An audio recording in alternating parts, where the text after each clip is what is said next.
This week we're talking about TFSAs and how to get the most out of your TFSA. In particular, I want to tell you why you should be using your TFSA as an investment account and not as a savings account. But for those of you who do want to keep using your TFSA as a savings account, I want to tell you about the 3 banks that are giving you the best interest rates on TFSAs in 2020. If any of that sounds good to you, hit the like button to make the YouTube algorithm happy. If you're new here, I make weekly videos about budgeting, investing, financial freedom. If any of that sounds good to you, I hope you'll subscribe. Right now we're on our way to the beach, and I say we because I have the dog with me. So we're on our way to the beach to watch the sunrise at one of my favorite spots to see the sunrise in all of Toronto. Let's go. Who's in Toronto? This is 680 News.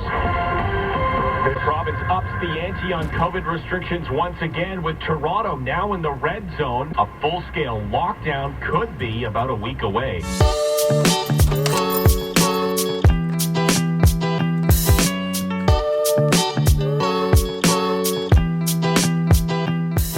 Now, I don't know why they call it a tax-free savings account. They should really call it a tax-free investment account, because the way you get value out of a TFSA is by using it for investments. But I know for a fact that there's a bunch of people who use their TFSA just like a regular savings account. Now, a lot of people think you have to open some kind of special account or special bank account in order to start investing, and that's not true.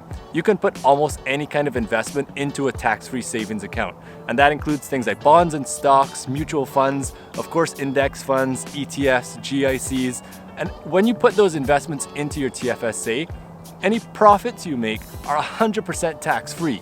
So that just makes complete sense, because in the long run, even in the short run, you could save thousands of dollars, if not tens of thousands of dollars, just in taxes alone.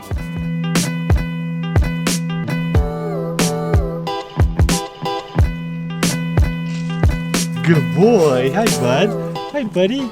I want to give you a practical example using real numbers to show you why it's better to use your TFSA as an investment account and not just as a savings account. In order to understand this, you need to know 2 things. The first is that there is a maximum amount that you can put into your TFSA every year. In 2020, the amount is $6,000. The second thing you need to know is that if you just keep cash in your TFSA, if you just use it like a regular savings account, the interest rate that the banks will pay you on that is ridiculously low. I'm talking 0.05% or maybe 0.1% if you're lucky. Now that you know those 2 things, let me give you this practical example. Let's say you have 2 people, Mary and John.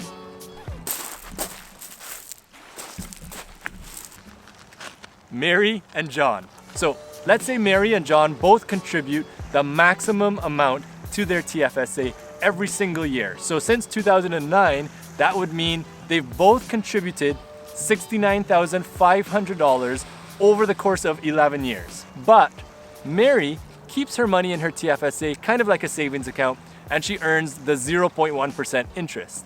But John, he invests the money in his TFSA in an index fund, and he earns the market average of 7% interest. Now this year, in 2020, Mary, on her interest, is gonna earn $65. That's just in interest, just in 2020. But John, after contributing the exact same amount for the same number of years, he's gonna earn $7,000 in interest this year alone. And that scale of difference between Mary and John is just gonna continue to grow and grow every single year. And don't forget, that $7,000 that John earned is completely tax-free.